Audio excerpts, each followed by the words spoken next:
Good morning and after. Actually, we're still good morning on the East Coast. Good morning from Los Angeles, California, everybody. Today we have the 7th official episode of the New Jersey Cannabis Podcast. Today I have two very special guests. We've got Deb Snow, aka Deb Snow, in the building, and we've got Chris Caruso. Deb is the COO of Dank Poet Dispensary in Washington, New Jersey, aka Washington Borough in New Jersey. And we've got Chris Caruso here down there on the glasses. He's the CEO and a sexy motherfucker over there in New Jersey running the show.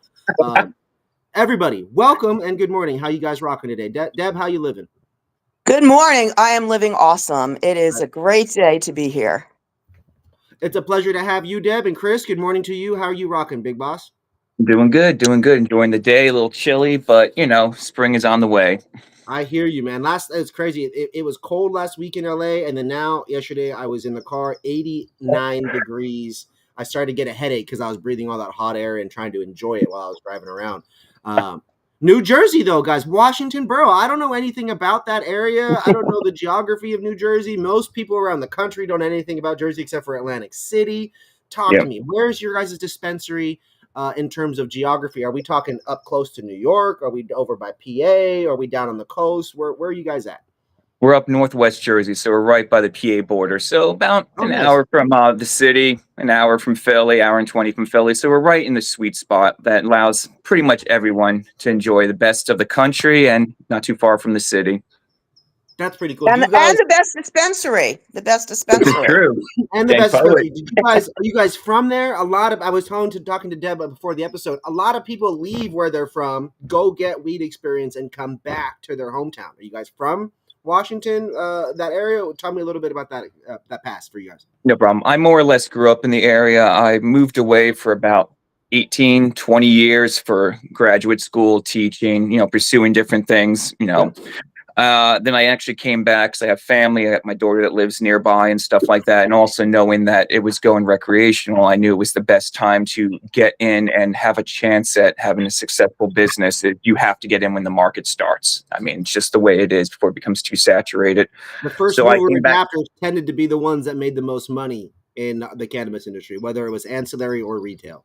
Yeah. And that was kind of the thing, knowing that, again, living in Colorado, living close to Oregon and Washington State for so many years, you see that it gets saturated and a lot of businesses don't do well. So I knew it was important to be one of the first in the market, build that name and get people excited about what we offer and kind of how we do things a bit different than most other dispensaries in the state. Doing things a bit different is one of the most notable things that I caught about you guys. The name Dank Poet. My brain kept struggling on the name. I don't know why. Maybe it's because there's just so many green to go or whatever's dispo or the green market out there. I'm so tired of the basic names. This one stood so far out to the left, but it was also on brand with cannabis. Deb was talking to me a little bit at the beginning of the show about the name and then also what you guys call your staff and what you call your customers. To me, it's a culture. Who came up with this name? How did it come about? And why this type of culture for you guys? And I guess we'll do that question to you, Deb, as the operations officer. What's going on with the name and the culture of the company? How did this all come about? So the first time I met Chris, we went on a tour of a cultivation site together. I didn't know, and we met through a mutual friend, and we were talking, and Chris was talking about a variety of names for the dispensary that he was already working on. And one of the names was, kind of generic. It was fine. Do you want me to say it, Chris? Go for it. Yeah. Not my highlight of my creative. Chris's Cannabis Store, which is fine. But I was like, what are your other options? And Chris and his friend mentioned Dank Poet Dispensary. And I remember at that moment saying to you, Chris, wow, that's an awesome name. Not just a place to buy weed, but an actual destination. And Joey, I think that's what sets us apart. Yeah, right, Chris? We're a destination. People want to come to us, not just to buy weed, but to interact with our staff who are so knowledgeable and just friendly. All of our community events, we've got a really cool vibe. So that's where the name Dank Poet came from. Also, Chris, want to talk a little bit, Chris, about your background with literature? Chris, hold on one sec. When you were coming in, before we get to that part about the literature, I want to get to that. Chris's Cannabis Come on, I know you had one, Chris, that was better than Chris's Cannabis. I know you wanted the name, but I know you had a bet. What did you have any other better options besides that one, or that was the one you landed on? What else did Yeah, make I'll be honest. Despite my history of being a creative writing, names were never my strong suit. So it was just like simple things. I'm like, I was just thinking of how it would look, with the abbreviations. I'm like CCS. I'm like, ooh, that's pretty cool. Or it was from a what was the logo other one? standpoint and like designing the branding? I can for sure see that. That makes a lot of sense. And that's what I originally saw. Again, the name wasn't the best. It was actually thankful my friend Colin Kojo, the art juggernaut, who basically we sat around one night getting stoned and brainstorming ideas. And he's just like, you know what, Dank Poet, because you're a poet, and the dank and this. I'm like, holy shit, man. That's it. And then eventually I let go of the ego of naming the store after myself and said the best name is Dank Poet. So that's kind of how it ended up. But I think it's dope. It's funny too. Your guys' initials, DP, historically for people that are immature would make some kind of reference to that and make comments and stuff, and that's fine because there's always gonna be people out there that do that. But I actually ran a dispensary back in Seattle called Diego Pellicer. We had the same initials, DP, and it was cool. It was able to look luxurious. The brand was able to be communicated how we want it. We were high end. Are you with it being Dank Poet? And I feel like creative writing. I feel like just creative and arts culture. I feel like that's not necessarily a grocery outlet type of experience. So talk a little bit about your guys' retail environment. What is it like? What energy did you breathe into life at your dispensary, and how is that portrayed and brought to life in real life now? I think one of the things is we worked really well together, but I guess my initial idea when I had this is I didn't want what we saw a lot of in Jersey at the time, the medical, is the Apple Store look or the iPad or the doctor's office. I wanted something unique. And being that I was lucky to be out in Colorado when it flipped from medical to rec, spending a lot of time in Portland, in Seattle, when I was living out in Idaho for college, I wanted something creative. And if you go into our store, anyone that's been to the West or the dispensaries out West will have said, yeah, this is a West Coast dispensary feel. It's very artistic. It's bright colors, purples and golds. It's quirky. It's if anything, not a sterile environment. It's meant to be something that's active and engaged. And like Deb will probably say and verify, it's an experience coming there. It's not just you're buying your weed. We want you to have an experience. We want you to walk away going, that was different. That was fun. And that's kind of what we hope. There's a spice to it. There's a culture to it. You can tell there's been time into how it's happening versus just cool. We put it all in a box. We rent this box, and then the weed's in the box. Here, come. Yeah, you know what it is, Joey. There's an authenticity to the whole experience. From when you walk in the door, you're greeted, you're welcomed. It's a warm, friendly environment. It's a really cool vibe. It's a really cool vibe from the floor to our ceiling. We've got this cool purple resin floor. We've got steel beams. It's just a great environment. You walk in and you're kind of like, wow, this is a cool place. And then it only gets better when you interact with the staff and you get our product, and it's just a fun time. We've got music playing. You're going to enjoy it. You said something earlier about customers and what you call them. You said something earlier about your staff, your bud tenders, and what you guys call them. And it takes time planning. You have to consider other options. Why not just be the same way as everybody else? And then you say what you just said, and it's like, well, that's not an experience. That's not memorable. It's not leaving an imprint on somebody, whether it's their first visit or their 50th visit, right? And I think that's something to really be said of is there are so many different types of people out there, and to expect to serve all of them perfectly is damn near impossible for their preferences. But if we're able to provide something consistent and memorable, and I think enjoyable, right? That's one of the key words, enjoyable. And then the weed typically comes in after that. A great weed varies from experience to experience, the effect. We can't control their weed experience, but we can alley-oop them with a potentially really great one based on our experiences. And so your staff, what kind of training? I haven't been to a ton of New Jersey dispensaries. The one I went to, they were brand new, man. They were just open. It's a new market there. I hadn't been, especially in AC. It was all brand new when I went there for MJ Unpacked last year. And so for you guys, what kinds of training goes into your guys' New Jersey bud tenders? What kind of preparation goes into, the kind of experience you guys are trying to deliver? Yeah, well, first of all, and I'll let you get to the sales training, Chris. First of all, anybody that's working in a dispensary obviously has to be, 21 plus, but background checked. And we need to do training for the CRC. That's the Cannabis Regulatory That's Commission. in Jersey. They're That's a the whole ones who state. onboarded. Mhm.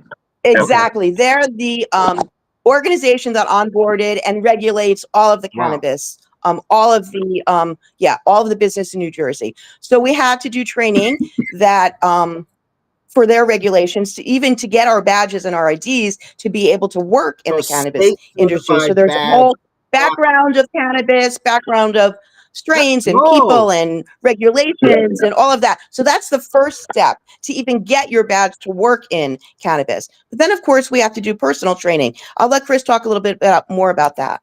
Yeah, no, the training we have is one of the things, I guess, going back into it, one of the things when my idea of this dispensary started is I was thinking I want a dispensary that's like Cheers, a place where everybody knows your name, a place that, they're not just customers coming in, they're authors, and the great name Deb coming up with authors for our customers and our They're bud writing tenders their and journey. muses. They're writing their story. Exactly. That's right. Bud tenders are the muses there to help them craft their cannabis journey. So one of the things when I was training for sales, yes, knowledge on the product, knowing terpenes, educating the populace on, moving away from those things such as hybrid, sativa, indica, more towards what's the experience you're looking for? What's the terpene profile that's really going to help you achieve what you're looking for? But the biggest thing was I installed on all our muses is personality, making that connection with the author, because my goal is for our authors to come in there and share their life events. Oh, I just got a raise at work. Oh, my daughter's getting married.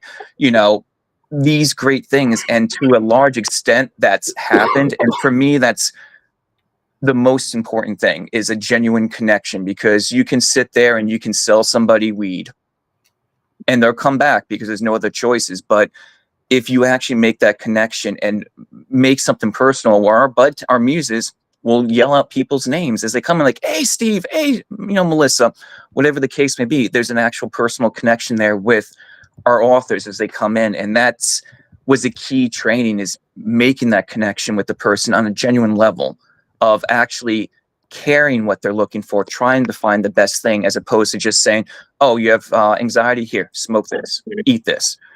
That doesn't help. That doesn't build a connection. That certainly doesn't help the authors find what's best, the medicine or recreational that's best for them. And that's really what the training was about, is training them to make a connection with people. Yes, know the information about the product, but the most important thing is listening to what our authors need, listening to what they're looking for.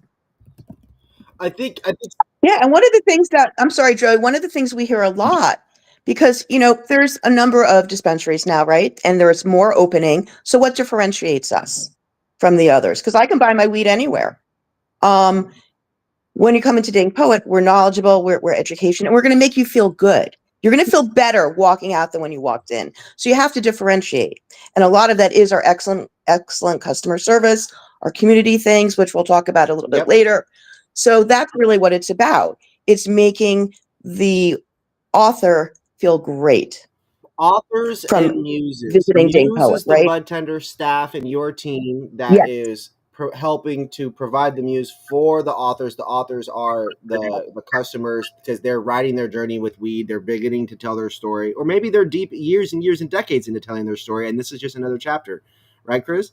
Yep. You got it. It's meeting them where they are, right? We have people coming in who never ever consumed. Yeah. And so we have to meet them very slowly, gently, introduce them. And then we've got consumers, who've been smoking for decades, but maybe they want to introduce something new or have a different experience. There's so many different ways to consume now. It's right? such an important perspective to think about and consider what you guys are saying, and especially when you prioritize it from an experience standpoint at the retail level. Imagine this. I go to the mall. I go into JCPenney's. Been around for decades and decades. There's a culture of retail experiences, things that have already been done a certain way. Talk this way, make money that way, da-da-da. But, man, I would probably spend more money if anybody at JCPenney ever told me shit about Wranglers, or if they told me anything about Levi's. If anybody had ever taught me anything about clothes, I would spend more money on close. If they had prioritized education based on preferences of interest, based on a conversation we were having and what I'm clearly looking at, right? Like the whole experience from retail at the mainstream level trickling down to everything into groceries. When was the last time we talked to anybody at grocery stores? Why don't they train people to tell us and teach us things about diet and health? Wouldn't the basket size increase if those people were knowledgeable on healthy recipes and things like that? Yes, But yes, it's crazy. absolutely. We And I have think, a lazy Or even society in that suggestions regard. on different things to make, right? How do you do that? And we've done that. We have an education bar in the dispensary, this beautiful wooden education bar. And we've held pop-ups from brands who will come in and introduce their products, talk about new things that are coming on. We've done joint rolling contests there. We've taught how to roll joints.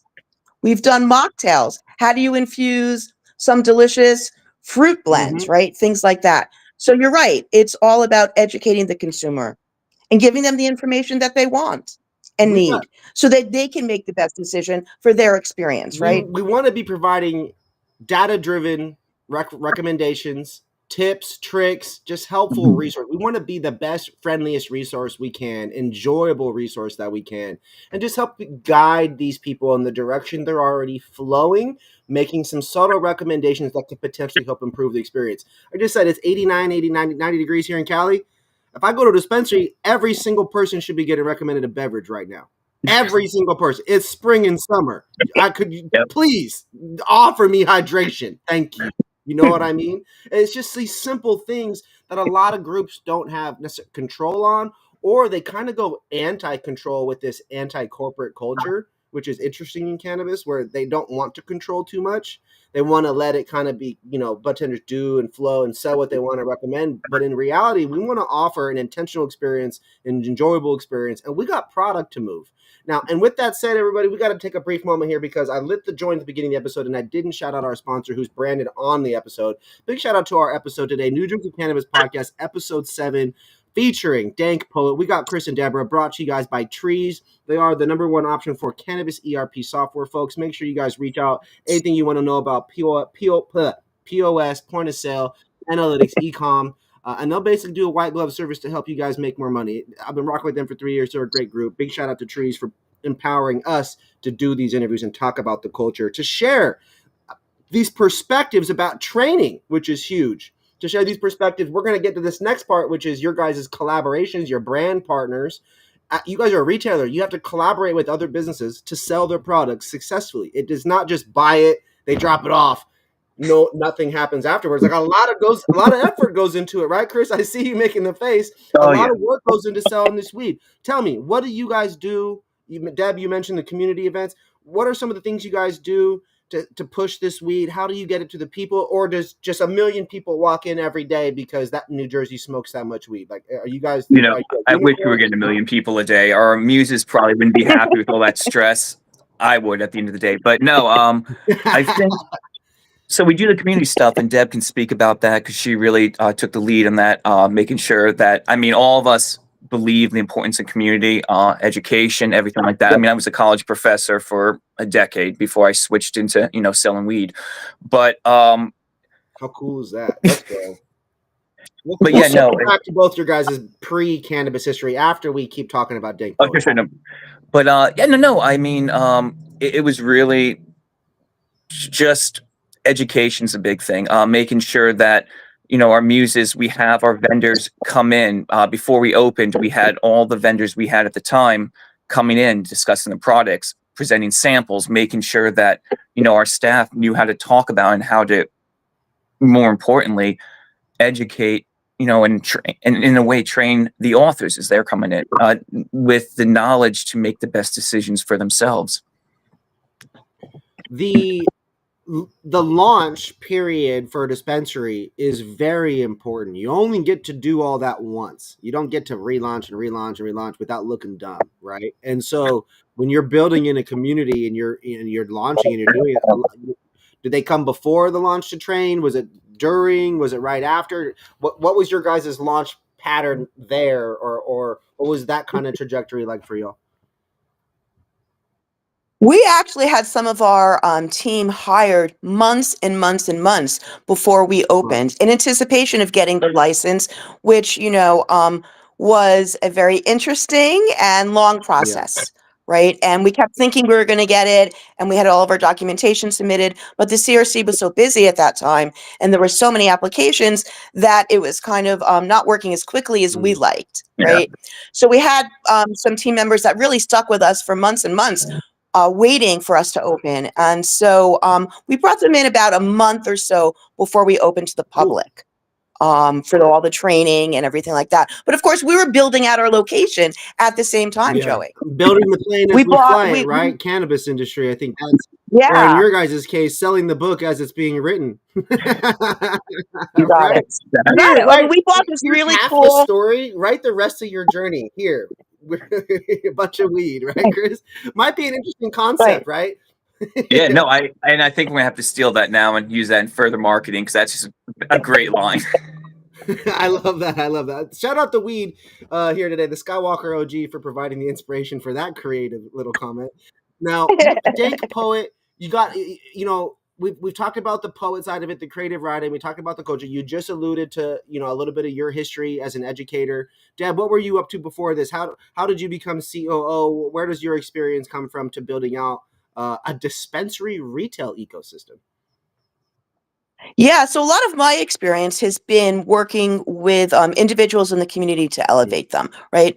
So we say that we elevate lives at the corner of cannabis and community, and that's really what my background has been in. I've done just things that lift people's lives. I worked as a counselor on a hotline for parents and caregivers of children with special needs. I've taught science education. I have put together enrichment programs for my children's elementary school. So I'm always about improving people's lives. So when Chris and I first started talking, and I understood the benefits that having a dispensary in your community can do for the individuals living in that community, but also for our local neighbors, I was like, yeah, this is exactly what we're going to do, because it fits in with everything that I believe in. So that's kind of where I decided to move forward, because I wanted to work in an area that was growing, but that would also really directly impact and benefit people. The people element is clearly very important to both of you guys, whether it's creative, whether it's the teaching, or in your to use your terminology, enriching and uplifting people's lives. I think that's something that's really important and clear about you guys. But retail, y'all, it can be a great culture. It can have all the great teamwork elements, and we love each other, and we can all, do TikTok videos and wiggle and shake our butts these days, and it could be the funnest thing ever, right? It's 2025. Like, we could have all those wonderful elements on the human and people side, but if the weed is not moving, then the business isn't gonna work and be around very long. So let's focus on the dank part of Dank Poet. Y'all sell weed.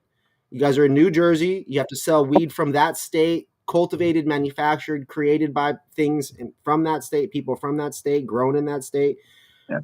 Who are some of your key partners that you guys are down to shout out? It doesn't have to be favorites or preferences. I know some people are always like, I won't ask you to name your favorite products and brands and put you on the hot seat with any of your partners. Who are some of your bigger partners that you've been working with? Some of the longest time people that have been with y'all from day one? I would say initially we started out with, again, it was the MSOs, Send, TerraSend, Cureleaf, Justice Cannabis. They were the only ones in the market, a year and a half ago when we first, really the only ones in the market at that time, a year and a half ago, that had the capabilities to consistently supply a store. So, we did start with them, and I built great relationships with our reps who, as in cannabis, tend to jump around a lot. So that allowed me to meet some really interesting people and also be able to expand our horizons to new companies as they were coming up in the market. We try and do that. I mean, as far as ones I love, there's Garden Greens, I will say, has consistently put out really well-testing products. They have a good solid line. They have a really great affordable budget brand in Pete's Farmsteads that secondary line is a good line as well. It's great. Dollar for dollar, it's very, very good. and it's testing almost as well as their top tier line as well, as far as terps, as far as the THC, cannabinoid content. It's wonderful. There's other vendors though I just have a warm place in my heart for. Prolific, legacy to legal vendor. I believe at the time we're the only African American cultivators in the state. They have really over the past year and a half dialed into their product. They've got really great strains. They perfected their bagging so the buds stay fresh. You know, everyone knows you get stuff in a month or two, it dries out, it's dust. They have some really nice packaging that keeps everything fresh, keeps the buds crunchy, but also just squishy enough. They're a favorite of mine. I mean, we have Fernway is a great one for vapes. I mean, they're here in New York and I think Mass. But I can probably babble on. No, those are some, I appreciate you showing love to some of them, and I know those brands do as well, right? Gardenering's great group out there. Big shout out to the MSOs that had access to the market first, and giving those initial wave of reps the opportunities to build and grow the industry, and then they all leave and go to other places and help build smaller brands in these other groups. And also, too, shout out to Prolific. Those guys, a wonderful group of hard workers. I met them a couple years ago. Was also impressed with their weed. At that time that I met them, they did have the best stuff that I had tasted at the time.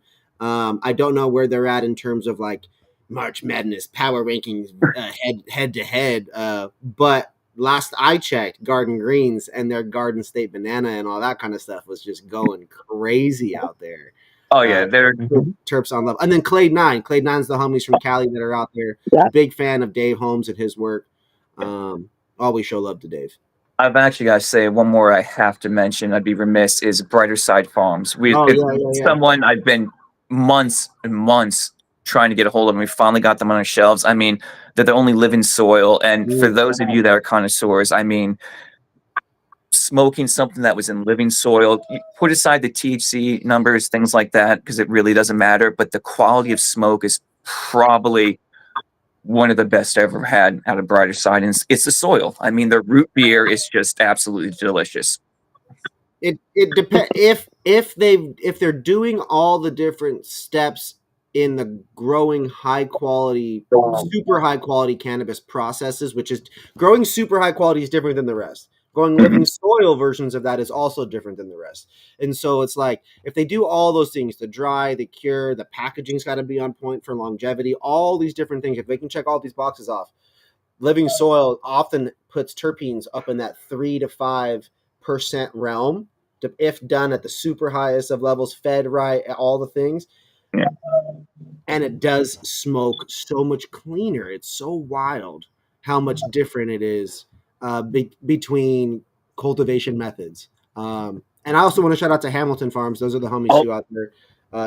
They do great work. I was introduced to them recently, had them on a podcast episode. Big shout out to their team. New Jersey, man, y'all going hard. People sleep on New Jersey because it's not New York.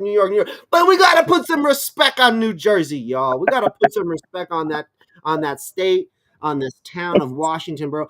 Deb, what's Washington Borough like? What's it like with your community? Tell me a little bit. How does Dank Poet fit in with the community? Was that hard? Did it clash at first like some of these places? Was it just open? What was that like? Talk to me a little bit about Washington. Yeah, so Chris started planting the seeds way before recreational was legal in New Jersey. With our town, and he did a fantastic job getting people on board, because Washington's a little bit more of a conservative area than I live in West Orange in Essex County, so it's a little bit different. I'm about an hour from the dispensary. Chris is about 3 minutes, so I'm very envious every day with Chris with his commute. But we've been really fortunate that the town has embraced us. And it's more than just, they're happy to get our tax revenue. Of course they are. And we've really given a nice amount to help improve the town. But we do so much more than that. And I think they recognize, even before we opened, Joey, we held a town hall in the dispensary, which was 3/4 finished, a half finished. And we wanted to just start talking to the community about matters and issues that make a difference to all of us. And not just cannabis. That was one of them. So over the time, we have done things to really improve the community so that they embrace us. We have something called Poet Partners. So you take our receipt and you go to one of our partners, local partners in the town. So that could be the coffee shop. It could be a restaurant. It could be the hardware store, etc. We've got a number of partners. And you know what? You get a special discount just for having shopped at Dank Poet. Wow. So we really want to drive business to the rest of the town, keep people around so they see how awesome Washington is. Washington is really trying to have a resurgence with some cute types of new, we've got this cute new juice place in town. We've got a new coffee place in town. And so it's a great place to come and stick around, shop, see it. First of all, let me just tell you, when I do my commute, I feel like I'm going to a bed and breakfast every day. It's like windy little, streams, and I see horses and I see sheep, and it's a really cute area. I love that too. So I think the town's been great they don't supporting always us. think about small town or the middle parts, or like in your case, the Middle Eastern parts of America or whatever. Like, that sounds weird saying that, but like the reality is it's like you guys are in, as we get away from these major cities, life does drastically change. And it's different when you think about the realities for people. They're different everywhere, different country to town, and even here in America. And so that life is probably much different than the Newark and the Brooklyns and the boroughs in New York City and things like that, right? And it sounds to me like it's a little bit different than Seattle, San Francisco, Los Angeles, and Sacramento at the same time, which none of those places are like, right? Totally. Yeah. So I think that's super cool that you guys, that town has embraced cannabis at the level that it has. They didn't have to do it, but it's cool that they chose to and that people chose to get behind it. I'm sure that there were people there that wanted access to it. For you, Chris, being from more so from the area and having spent more time there, what was the legacy community like out there? To what degree are you guys legacy, if any? And which I don't personally care about supporting only legacy everything. Like, we all have our own journey, man. I'm a kidney stone patient. I smoke weed because I'm sick every day. You know what I mean? I didn't sell weed successfully before this. Like, I'm a super fan. So like, what was your little bit of your history in that realm, Chris? Yeah, no problem. I mean, I don't have a lot of history in legacy. I mean, little things when I was younger, my 20s and early 30s, selling a little bit of extra, bag here, bag there. But I mean, as far as it concerns, really don't have much myself in legacy. I'm the same way, man. I smoked half the first ounce that I bought. Shout out my business partner for coming up on me for $2.45 on that first ounce. I always give him shit for that. He came up on me at least 30, 40, $50. What a jerk, right? Come on, man. Yeah. Shout out Mitch for starting to respect my region, but he definitely got me on that first zip. It was just some blue dream or something. Come on. Okay, so I don't have that crazy of a legacy experience. In our business, it's definitely Mitch and his world. He sold me my first ounce, so that's the honest proof of that. Yeah. But I don't think that always plays a super role. Did your guys' did Washington have a strong medical community before this? Was there a bunch of patients there? Was it a sleepy non-weed town for the most part?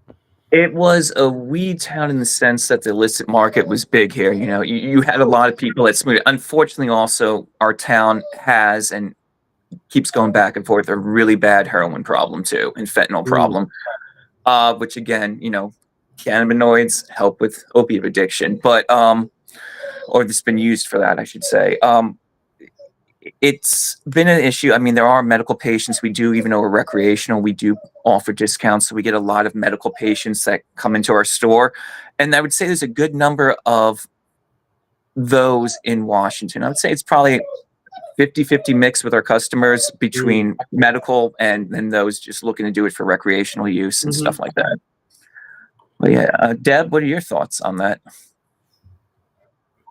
Yeah, I mean, we definitely have people coming in with a lot of issues. We see a lot of anxiety and chronic pain, and we have a lot of veterans that come in. In fact, one of the most rewarding things, and I thought about this earlier when we were talking. We have a mom who comes in for her son, who is a veteran, was overseas, and has a lot of mental health and physical challenges, and she comes in to buy weed for him because he can't. And it's so rewarding when she comes in and tells us he smiled, he had a good night, he laughed, he ate. Like, you see again the direct impacts that cannabis is having on somebody's life, right? And I how many times have I smiled during this interview? But the fact that this son doesn't smile and the mom saw him smile, I mean, if I remember correctly, that makes it worthwhile, right? If I remember correctly, too, he's going back to school. Like he's thinking about going back to college now, too. Oh, So wow. yeah. Yeah, I mean, it's crazy. I didn't come up, as I mentioned, I don't really have that legacy thing. I was introduced to weed smoking in college at 18-ish. And the reality was there was a girl that, they had bad PMS issues. This girl that played volleyball and stuff. She was really good in high school, blew out her knee, was trying to play college and stuff. And she was like, yo, my parents put me onto this for my PMS symptoms. She was like, you should try this for your nausea, because I hear you throwing up and like gagging, because of my acid or whatever it is. And it changed everything after that. And you think about what you just said, and then you think about how that helps us, whether you have a medical condition or not, you visibly, your emotion and energy shifts because of other people being happy and how that makes you happy. That's a whole person and type of thing in one instance itself. I suffer from something, kidney stones, over 15 times in my life. To just feel normal is great. You know what I mean? To just be back at zero, at equilibrium is often the goal. To be above that is phenomenal, and weed is able to do all of that. I can only imagine how much more challenging other people's challenges can be, like this individual, and how something so simple as positivity, a smile, a laugh, just things like that, how much joy that can bring someone, because it's sometimes the balance is so negative, so far the opposite direction, that just one of those things can be hugely impactful, right? Well, it's like what we take for granted, some people don't. And if this can help them feel, like you said, grounded, normal, typical, not feeling pain, what else can we say? Like, how do you say this is not a wonderful, miracle plant, right? Guys, we got about 2 minutes left on the episode. I want to ask 2 more questions before we get you out of here. I'm going to take a brief moment to shout out our sponsor again, Trees. For any retailers out there looking to grow your revenue, Trees is our partner. They've been our partner for 3 years. Go-to option for cannabis ERP software, point of sale, e-commerce, analytics, white glove service. They'll help you develop your playbook and your strategies. They'll just literally look at your things with you and help you guys figure out ways to make more money. That's why I like them, is because we talk to Ada all the time. Now, last 2 questions. First one, this is a collab question, and then the last one's going to be, I give you the floor, you all talk about whatever you want. So first one here, if you guys were going to do, and Deb knows this one already, I gave her the preview. Okay. So Chris, you first, but if you guys were going to do a Dank Poet Festival, a large event, and take over the entire town there in Washington Borough and get the community together, is it poetry? Is it a music festival? Is it food? And I'm going to assume some form of music's going to be there. So if you could invite any artist, period, all time, dead or alive, to perform, 3-day event, who's your 3 headliners and what type of an event is it? Chris, you first. I would have to, and this is probably a cop out, I would say it'd have to be all 3. Like, we would have a poetry stage, poetry section. It would be, food trucks, a lot of different local vendors, different cuisines from around the world. I love my food. And then we would have to have concerts, because I enjoy music too. But Tool, for sure. Ooh, love that. Okay. You can't have a festival. You need Wu-Tang. You've got to have Wu-Tang there. And, oh man, if I could, David Bowie or Prince. Yeah. I love that. Deb, any changes, or are you sticking with those 3 too? Because as a Dank Poet, it's a Dank Poet. No, I'm changing the music a little bit, but I definitely agree with the food. And we've done this. We've had events where we've had food trucks. We're having a food truck Saturday, April 19th. Yeah, I'm all about the music too. But I would like to have, I think, Hendrix. Okay. I would like to have Led Zeppelin. Ooh. And I would like to have the Allman Brothers with Greg Allman. Now you guys both. So that's where it shows you where my music taste. Great taste in music, and I will also compliment the ability to curate an experience, because Jimi Hendrix and Led Zeppelin, and then no disrespect to the Allman Brothers with the specific brother, But I'm from Seattle, so I'm partial to Hendrix. And just could you just imagine smoking some purple haze to Hendrix? You crazy? Yeah. Like how Well, I just went to this Hendrix Experience concert with all these different blues people. It was literally 3 hours of kick-ass music. And, my weed definitely helped increase that Dank experience. Poet, man, What I smoked delivering that night. dank experiences.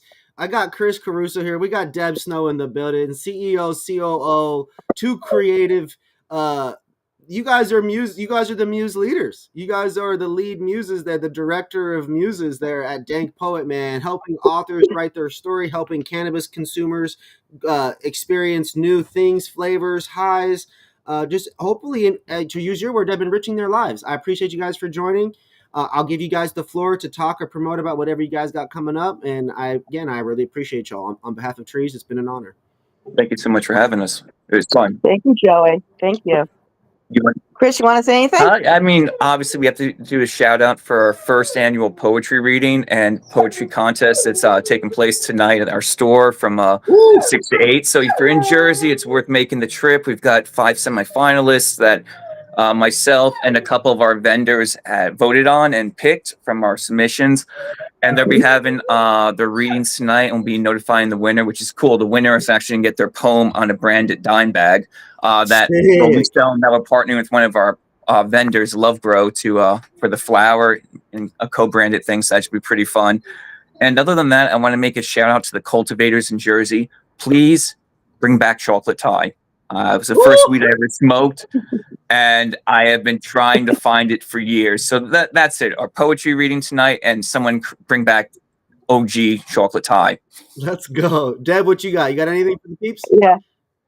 Yeah, I just want to say, come check us out, because you're going to come once, you're going to come back. That's what we see. And also with 420 coming up, that's Easter Sunday, so we are making it a big weekend. We've got things from 417, 18, 19, and 20. Check us out every day, something different for your pleasure. Come on, man. Go pick up some Dank Delights. This was fun, Joey. Thank you. Of course, y'all. Thank you guys so much for your time, for your energy, for enriching my life today, for bringing this positive energy and this creativity. Shout out you, Chris, for this extra creativity, and shout out you, Deb, for this extra bit of love and helping bring more love and positivity to people's lives and creativity as well, as I was just alluding to. I think it's powerful to bring those 3 things and to pair it with cannabis, drinks, beverages, vapes, tinctures, topicals, so many different ways to enrich our lives, to improve it. My back hurts. Rub something on it. Ooh, I hurt inside. Eat something or drink something. Have it hit me quick. Ooh, I don't feel good right now. Smoke or vape, and it's going to kind of change the whole dynamic of things.